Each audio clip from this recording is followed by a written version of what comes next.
going to get started with everyone's favorite topic, regulation. That's kind of a joke. This is really meant to be more me downloading some of my thoughts on my conversations that I have with regulators and policymakers, my experience running a public company and some of the unique challenges we have to help anyone who's here who's a developer be thoughtful about the design and products that they're building, making, thinking about making, and how can we design knowing what we want to achieve here. So this is also meant to be interactive. I kind of threw together some slides very quickly this afternoon. So if there's any spelling mistakes, I don't know what to tell you. We'll just push through. So regulation and crypto. So kind of the outline of this is going to be a little bit of my background, how I got into the space, my company and what we do, some of the history of regulation in the space and how it's starting to shape up. And then what scares me, I think, is a really important section, because when I have conversations with people who work, policymakers around finance, banking, that kind of infrastructure, I kind of see where they're thinking this is all going to go. And that's a world that I don't want, and I don't think most people in this room want, because I think everyone here who's at this conference, who's into crypto, has the same ethos and spirit of what the future of the web and decentralized finance could be, a much better system than we have today. And then how do we avoid that potential future that I see kind of coming and build more betterer? How do we build to stop that from happening? So my background and why I care. So I first heard about Bitcoin in 2012 through helping a friend buy a used iPad off Craigslist. The guy was selling everything he owned for Bitcoin. I had never heard of it. My friend and I thought he was absolutely insane. It sounded like a crazy idea. I went home and read on Reddit, what is this thing called Bitcoin? It didn't make any sense to me. And then it was really in 2013 that I fell into the space in a meaningful way, where I went back, I read the white paper, was part of a meetup group in Toronto. And then really, fell down deep into that rabbit hole, first through Bitcoin and then, of course, Ethereum. And I thought Ethereum was really interesting. And it really was the spirit of disrupting all these centralized ways of doing things and how money works, and that there was a potential to be a better system out there. And so I got really interested in that, and that's still very much what I care about today, even though I might sit a little bit more on the traditional finance side of the spectrum with where I work. So 2014 to 2018, I was spending a lot of my time researching the space, getting involved in the community in any way I could. This is a picture of me. I actually have a copy of the Bitcoin paper, the Genesis block paper. If anyone knows what that is, it's pretty cool. Keep that thing in a safety deposit box. And so part of what I see the potential of my history of being in the space for that long is, now that I'm on kind of the structured product existing in the capital market side, trying to bring some of that ethos into traditional finance and trying to help regulators think about this space in a way that I see it, and that maybe the goals that they're trying to achieve about investor protection, the way that they're going about it can be thought of in a different way. So I'm the CEO of a company called Ether Capital. I'm not going to get too deep into Ether Capital, but what do? We're a publicly listed company in Canada. We were put together in 2018. We're on an exchange called the NEO under the ticker ETHC. We are the first public access point in the capital markets to focus on Ethereum. We're not a fund. We're not an ETF. We're set up as a corporation, which gives us a lot of flexibility to do things like staking, to build infrastructure. So it's kind of a unique position to be in. We hold over 40,000 ETH on our balance sheet, and we use that as our currency to do all of our various activities. We are currently staking just over 20,000 ETH right now. I think that we are the first ones in the world in the public markets to stake, and that came with a bunch of challenges, not so much about regulation, but audit and all that fun stuff. And then we want to build institution-grade infrastructure. We see that if this is going to continue the space to grow, if we're going to go from a $1 trillion set of assets to $10 trillion, it's going to have the JP Morgans, it's going to have the traditional financial institutions participating, but right now the infrastructure is not really being built with them in mind. And we kind of think of this as the spectrum where you've got crypto artisanal bakers on one side who understand the crypto way of doing things, but then you have this set of standards, accounting, reporting, audit, securities regulation, and for that world to plug into this space, a lot of infrastructure is still missing. And so Ether Capital kind of sits right in that middle where we see what it's going to take for those financial institutions to participate. Our management team is a blend of crypto natives and people from traditional finance. So really interesting work. And through being at Ether Capital, why am I giving this talk? Who have I had conversations with about policy and regulation and what that's going to look like? I've sat on a number of security advisory committees or advisory committees to various securities regulators, a number of trade associations that oversee some of the exchanges, mostly up in Canada. I work as a mentor, or I am a mentor at this thing called Creative Destruction Lab, specifically in the blockchain stream. So I see a lot of early crypto projects come through there, and I get to see what developers are thinking about, and a lot of my advice to them is the same, and we'll get into that in a little bit.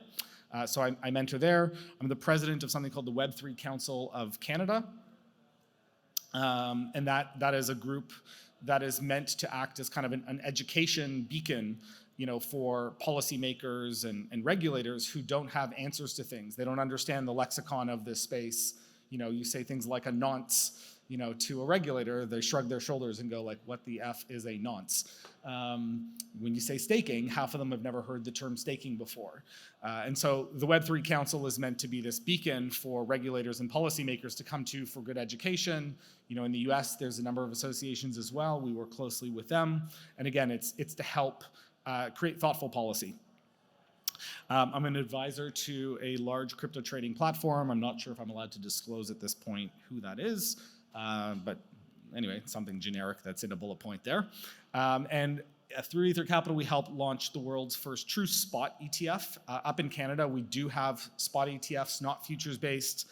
There was $1 to $2 billion of AUM in the Bitcoin and Ether ETFs, depending on what month we check the price.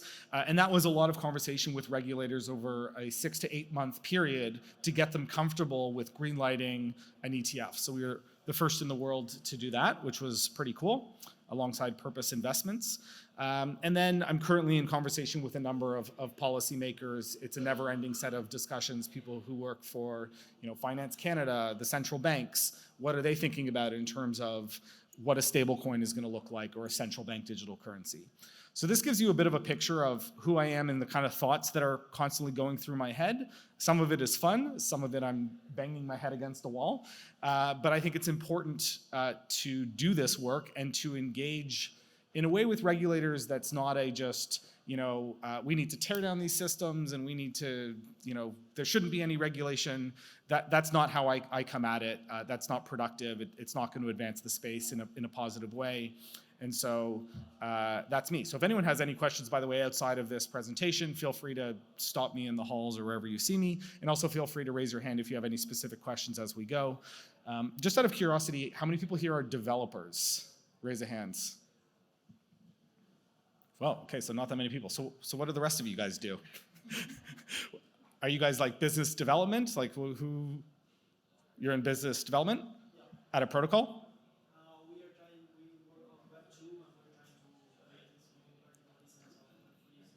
Cool. Okay, so not a lot of developers. Okay, interesting.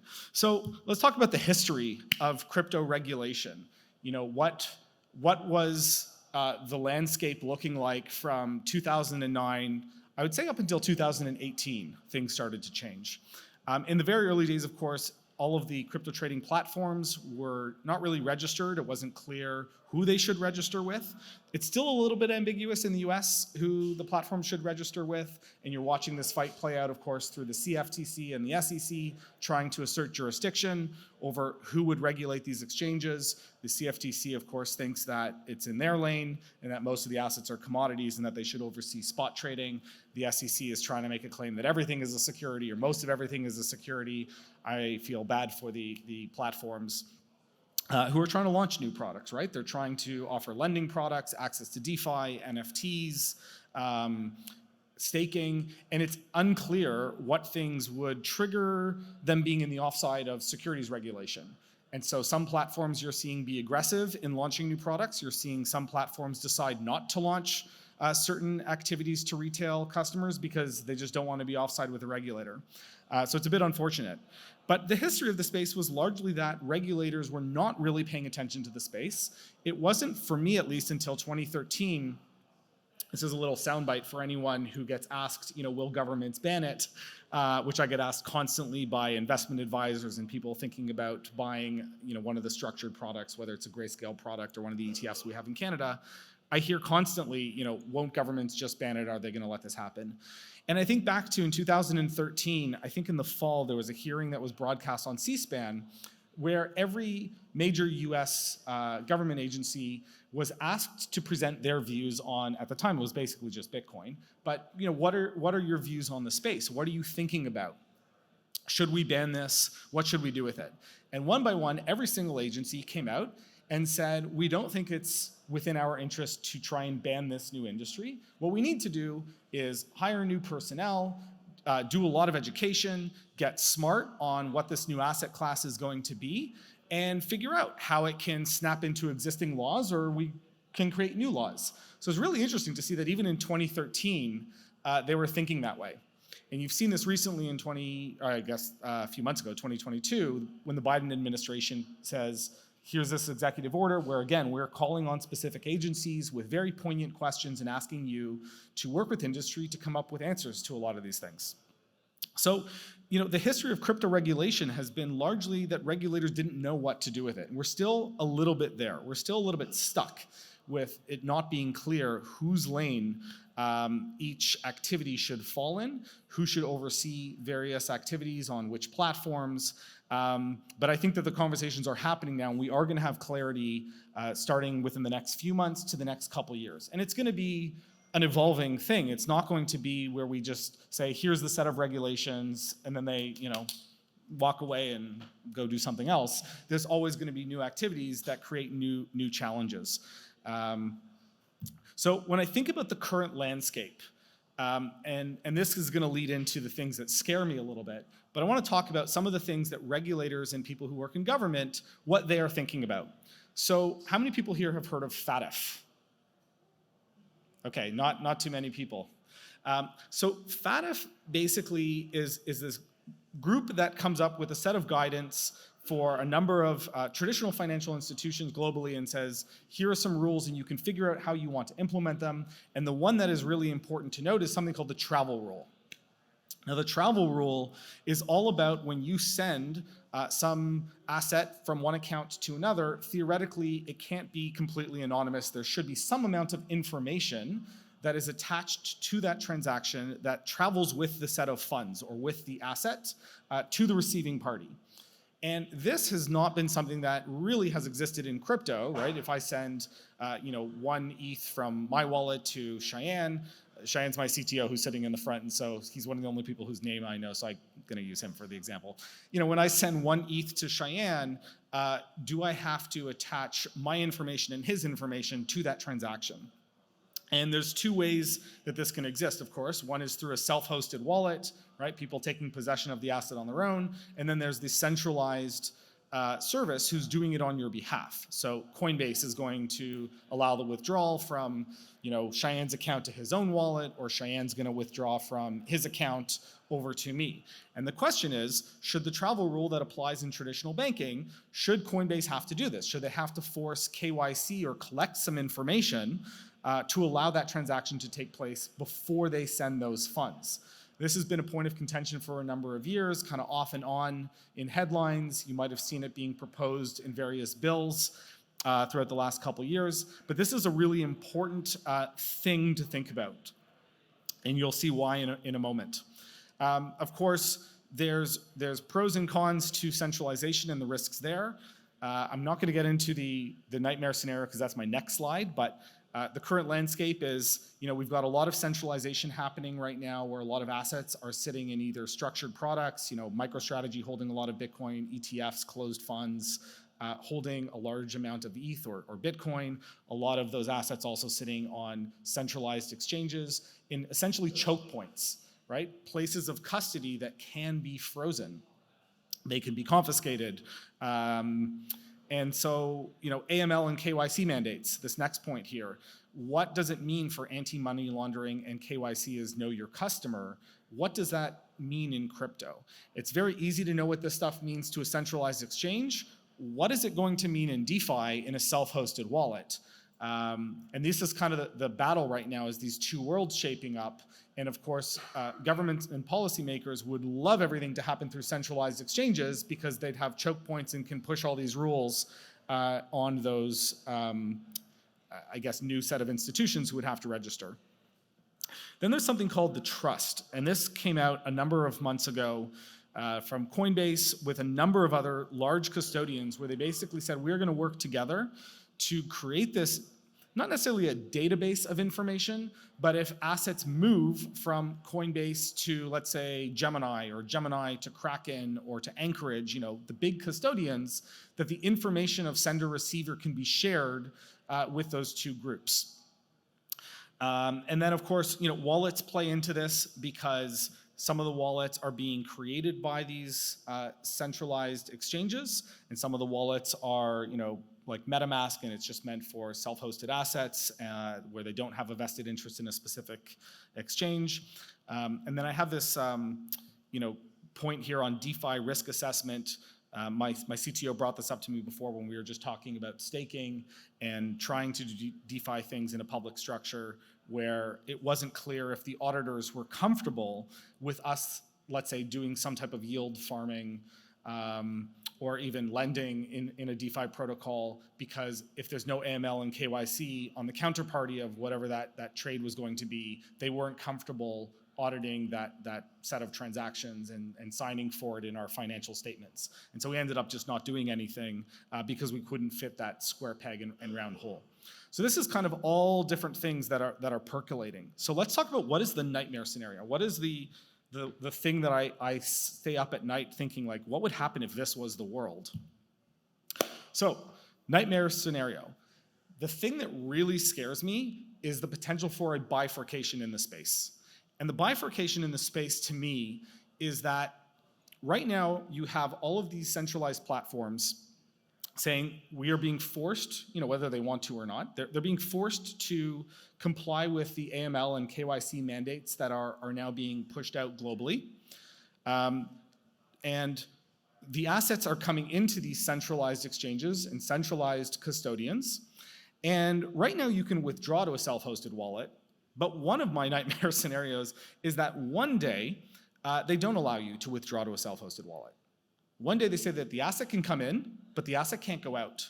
Or it can go to any counterparty who's in that trust, right, in that consortium of custodians or exchanges, but it can't go to a self-hosted wallet. And part of what scares me there is the idea that if they provide a wallet, can that wallet interact with every smart contract that lives on chain? Or maybe it only interacts with certain whitelisted smart contracts. And so there's certain applications that you as an end user can participate in where you feel that you have control over the asset, but not really. You just have these, permission controls on, they've said, we've provided you this wallet, and this wallet will let you, do certain lending on Aave or Compound, or certain trades on Uniswap, but it's going to block everything else. And what scares me about that is you're going to split the space essentially into a dark market and a light market, where you're going to have these two different versions of the assets. You're going to have ETH that lives in these that is loud. You're going to have ETH that lives in these centralized boxes, this kind of watered down version of true crypto, where end users can't really do whatever they want. It stops becoming, a true digital bearer asset, and it becomes this, you can do what you want as long as we give, you the right to do, we approve it. And that really scares me, because to me, the most interesting stuff is going to take place in that open, permissionless world. And so I really don't want to see this bifurcation in the space. I'm not exactly sure how we front run that, but it is something I'm thinking about, is what happens if we go one step further of assets go into the trust, into these centralized choke points, but they can't leave. So it's really important to do a lot of education for people, in this room, in this space, and then in your network of friends and people interested in the space to understand why a self-hosted wallet is so important and not just to rely on holding your assets, on these centralized exchanges. And I don't know how this is going to play out, but I think in the next few years, this is going to be a real conversation that's going to trigger a lot of people. In Canada, there was something called the Freedom Convoy, this trucker rally. It might have hit some of your radars. And one of the things that became very clear is it pushed the idea of crypto, the conversation of crypto and these digital bearer assets, basically to the top of the pile of everyone in government and every policymaker saying, can we stop people donating to this protest that we disagree with? Do we have a centralized choke point? And of course, if the answer was no, because the assets that were being donated in Bitcoin or ETH were in self-hosted wallets, well, governments and policymakers don't like that and are quick to say, oh, so the solution here is let people have the assets, but force those assets to exist in a centralized way where we can, choke point it, where we can treat it like a financial institution. And so that scares me. What is another bad outcome here is, where biddle? Where does the building take place? If we have this bifurcation, people aren't going to be able to innovate in the same way in North America or whatever jurisdiction says you can't have true on-chain permissionless DeFi. You can only do KYC versions of DeFi. Which, by the way, my answer for anyone who says, can you have KYC and DeFi? My answer is no. That's CeFi. We already have that. We don't need that again. And the way that I think about it is that if you break fungibility, you lose composability. So if anyone's wondering how you can tell someone why KYC and DeFi don't go together, it's that you're breaking fungibility and then composability is out the window, or it's watered down. So yeah, it scares me to think about, will certain jurisdictions basically push all this innovation somewhere else and say, unless you go and get permission to build your specific application, licenses, registration, we don't want that activity here. It pushes developers into different areas. And then, will retail users get left behind? A lot of people who are here, I'm assuming, have been invested in this space for a little while. Maybe you've had some financial success. Currently, you're feeling some pain. But retail, part of the advantage here of what crypto did is it stopped this two-tiered system.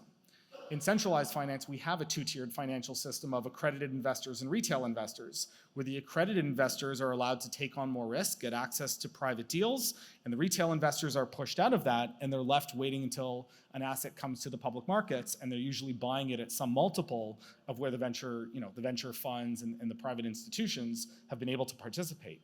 Crypto was meant to be this great leveler of access.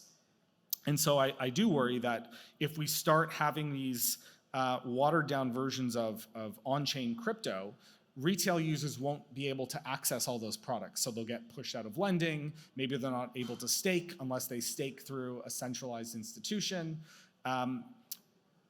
That's something I think about. And of course, I have down here, it says, are we going to be back at Web 2.5 and CeFi? I really don't want us to go backwards. It felt like in the last 2 or 3 years, as a lot of these really interesting verticals emerged, we made so much progress in what you can do on chain and with crypto. When I think about the early days of Ethereum, that kind of 2016, 2017 era, we had the ICO boom, but we didn't really have DeFi yet. We didn't have Uniswap. We had attempts at that through Ether Delta, if anyone remembers Ether Delta.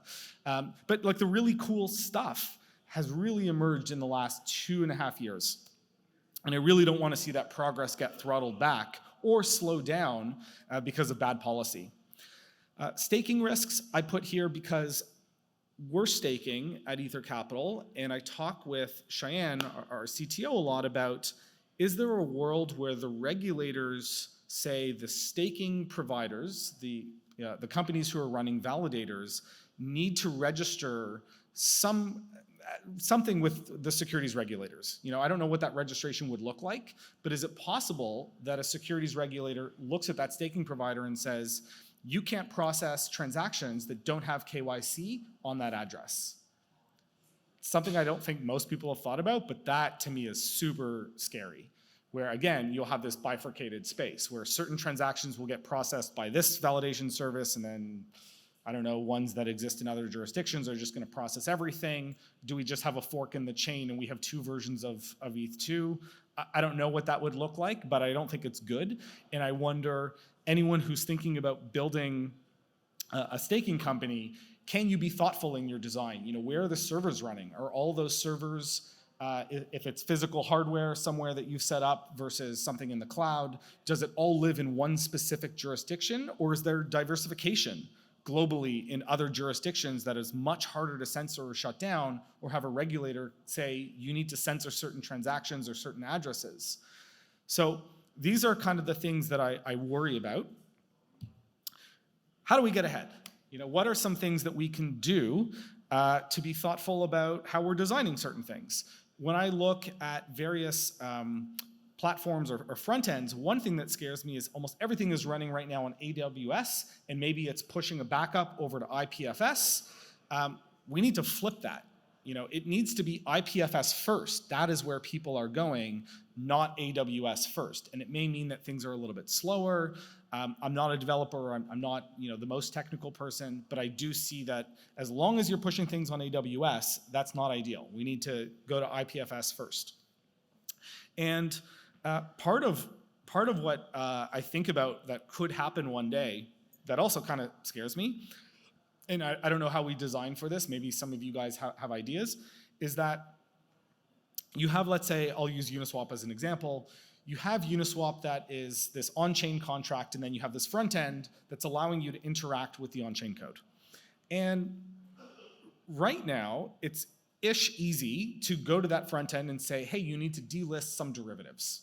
You know, that's definitely an illegal security, or it doesn't have a prospectus or meet certain requirements. You need to take that off the front end. And when I talk to regulators, and one of their mandates is, with good spirit, investor protection, I'm always trying to push back and say, investors and people, you know, in the real world, in the meat space world, not just the lawyers who sit in, you know, these buildings, they don't think of things as securities and commodities and the risk profiles of those two different buckets. They either want an asset and certain activities, or they don't. That's it, and they're going to find an access point.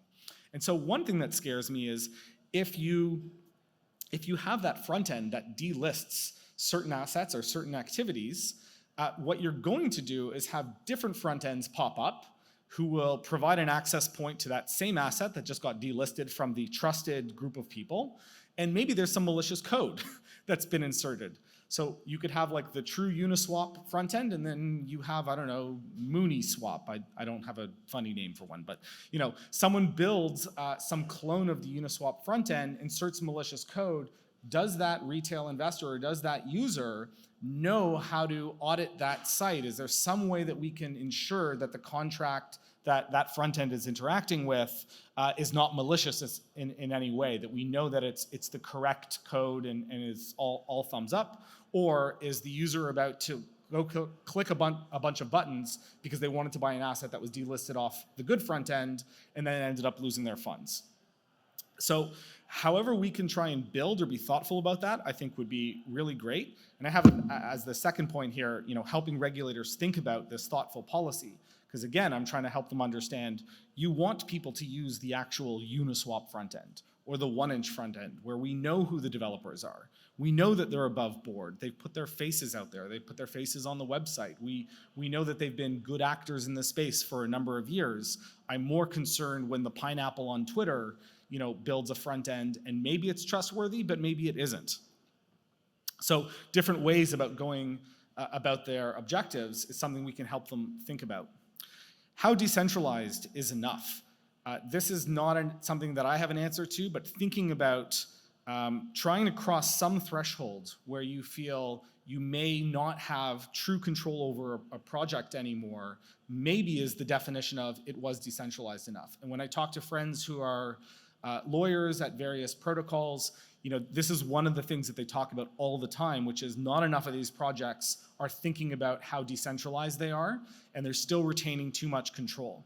So it's important to ask yourselves these questions when you're designing, you know, various products and services to ensure that from the get-go, there's some amount of decentralization and you're working towards achieving that ASAP.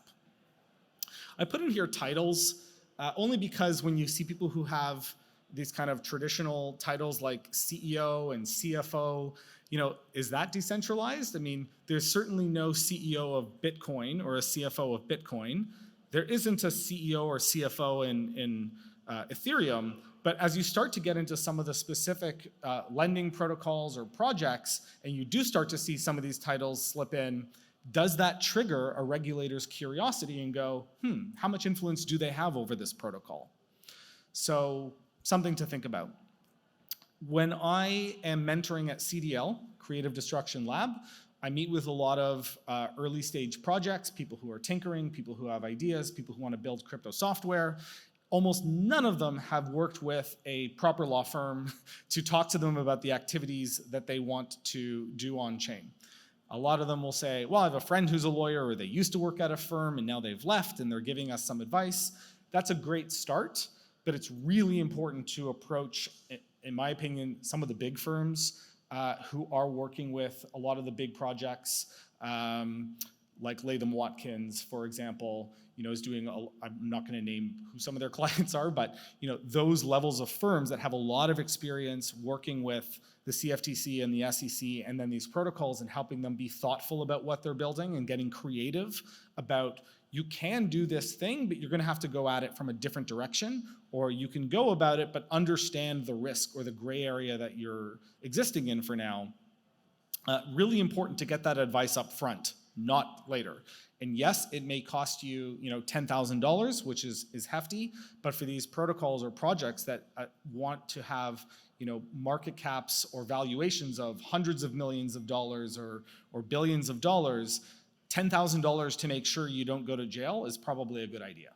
Although most people, I don't think, go to jail, but they end up in a very uncomfortable set of conversations with regulators. So I can't stress enough, get good legal advice, get recommendations from projects, ask people on Twitter who are working at the big protocols who they use for legal counsel. And also sometimes you can ask some of those projects or protocols if they have a general counsel working or a head of legal working for that project or protocol. Ask if they'll give you 10 minutes of their time, tell them what you're working on, and just hear their thoughts. They've probably had to ask a lot of the questions you have, and you can get some free advice. I put how much control does the team have. We've already talked about that. I've made this next slide about, for anyone who's thinking about a token, some of this stuff is obvious, but I've kind of summarized this with a lawyer who was at a big stablecoin project, not one that blew up, a big stablecoin project, and is now at a major protocol for Ethereum. I said, can we together come up with 5 points for people who want to create and launch anything that one day will have a token?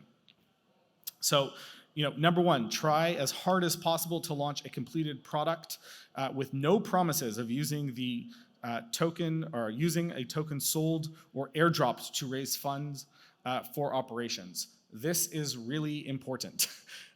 Basically, not making a promise to anyone that there will be a token in the future. Just go out and build the product first. Number two, don't have the tokens accumulate protocol fees from the get-go. Let that be something that gets pushed in later, and it needs to be a community decision. And a really good example of this is in Maker. If anyone's familiar with the, I think it was called the PCM module, that would allow USDC to always convert to DAI at 1-to-1, regardless of where the peg was for DAI. If anyone, hopefully people remember this. That was not a piece of code that was pushed out by the Maker Foundation.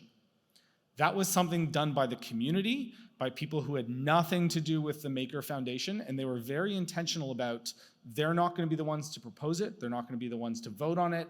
That has to be something for the community to decide. It is a really good example of decentralization and thoughtful design, or thoughtful contributions from a community who decide to do something, not from a centralized group of people behind a protocol.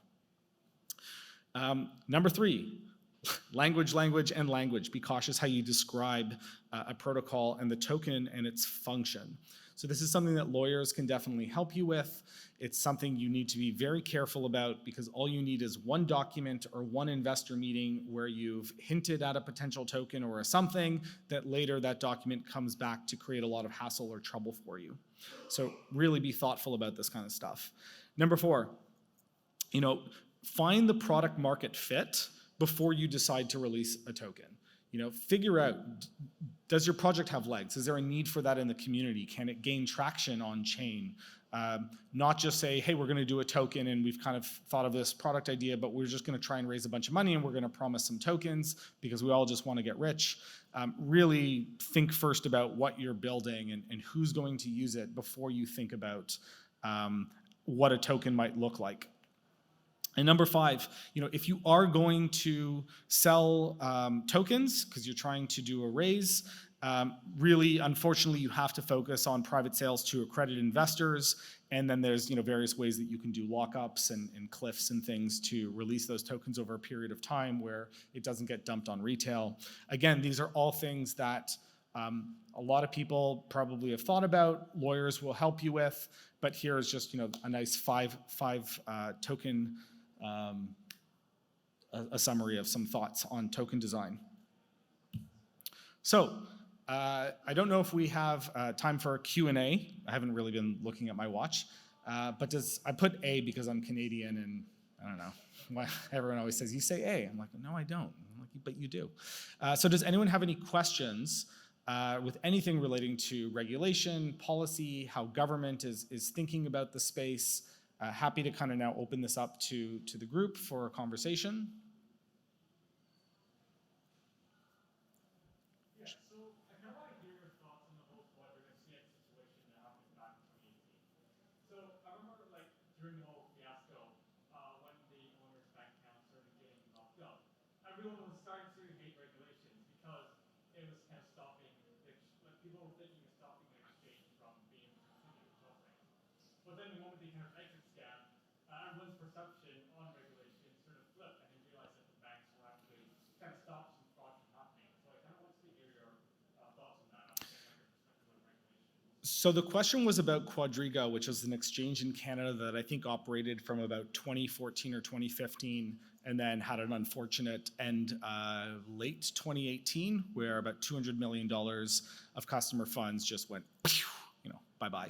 So in Canada, this is an exchange almost exclusively focused on Canadians. In Canada at that point in time, there was no oversight from any regulator. Now, one unique thing in Canada is that we don't have a separate commodities regulator. In the US, you have the CFTC and the SEC, so you have two different groups looking at commodities versus securities. And in Canada, there just isn't a commodities regulator. So what happened is it set off a lot of the regulators and people in government saying, who's responsible here? Who should have been overseeing this platform, this marketplace? And I'm making a joke here, but everyone kind of did a shrug shoulder emoji and went, we don't even know what these assets are or who should be overseeing them. And they made a decision. There was a staff notice put out by the Ontario Securities Commission where they basically decided that if a platform sells to a customer a digital asset, whether it's a commodity or a security, they don't really care, and doesn't deliver to that customer the asset immediately into a self-hosted wallet, so it remains on the platform, what they said is what they've actually sold you is a derivative. And in Canada, that derivative is going to be captured by securities laws.